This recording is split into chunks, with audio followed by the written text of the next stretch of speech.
কক্সবাজারের পর্যটন খাতকে টেকসই ও সমন্বিতভাবে উন্নয়নের লক্ষ্যে একটি প্রমোশনাল পরিকল্পনা কর্মশালা অনুষ্ঠিত হয়েছে। বুধবার বিকেল ২টায় শহরের একটি 5 স্টার হোটেল রামাদার সম্মেলন কক্ষে এ কর্মশালাটি সম্পন্ন হয়। বিস্তারিত দেখুন আরাফাত শিকদারের তথ্যচিত্রে। শুভেচ্ছা বক্তব্যে এনরুট ইন্টারন্যাশনালের এমডি ও সিইও আবু দাউদ খান বলেন, এই কর্মশালাটি কক্সবাজারের পর্যটন খাতকে সমৃদ্ধ করতে ভূমিকা রাখবে।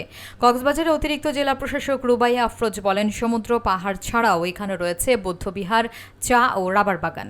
সম্মিলিত উদ্যোগে পর্যটনে উন্নয়ন সম্ভব। তিনি ভ্রমণিকা অ্যাপের কথা উল্লেখ করে পর্যটকদের বাজেট ও তথ্যভিত্তিক ভ্রমণ সুবিধার কথা বলেন।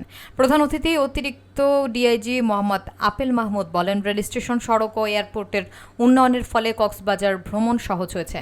তিনি নিরাপত্তা এবং প্রাকৃতিক সম্পদ সুরক্ষায় গুরুত্ব আরোপ করেন।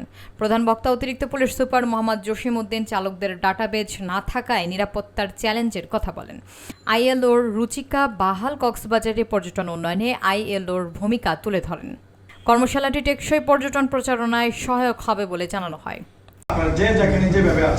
আমার পর্যটকের স্বার্থ রক্ষা করতে, আমার পর্যটকের স্বার্থ যদি রক্ষা না হয়, সেই পর্যটকটা হোক সে রুট লেভেলের, হোক সে 5 স্টার লেভেলের, আই ডোন্ট কেয়ার দেন। যে পর্যটক আমার কাছে আসবে সে মেহমান, সে 1 স্টার হোটেলে থাকলো পর্যটক, 5 স্টার হোটেলে থাকলো পর্যটক।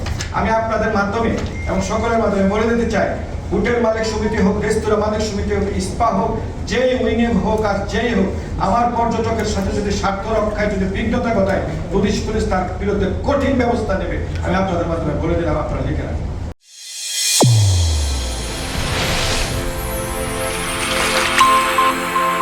চ্যানেল A1 হৃদয় রেসপন্স।